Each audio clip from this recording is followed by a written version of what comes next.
সূর্যাস্তের সময় হলে না আমার মনটা খুব খারাপ হয়ে যায়।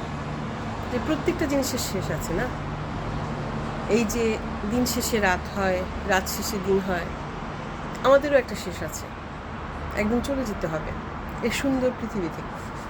এই সুন্দর সূর্যাস্ত আর দেখতে পাবো না, এই সুন্দর সূর্য উদয় দেখতে পাবো না, সুন্দর এই যে সুন্দর ফুল, এই যে সুন্দর গাছ, কিছু দেখতে পাবো না, কিছুই আর উপভোগ করতে পারবো না।